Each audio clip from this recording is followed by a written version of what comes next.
Massa berunjuk rasa memprotes kecurangan pemilu 2024 di depan kantor Bawaslu RI, Jalan MH Tamrin, Jakarta Pusat, Jumat tanggal 15 Maret tahun 2024.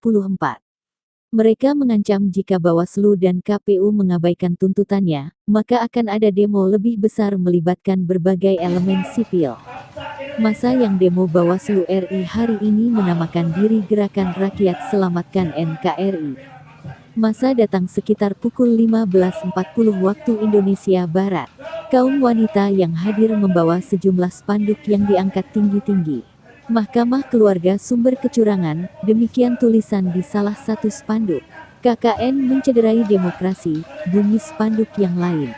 Sementara itu, pada mobil komando terpasang spanduk berukuran besar bertuliskan Jokowi tumbang.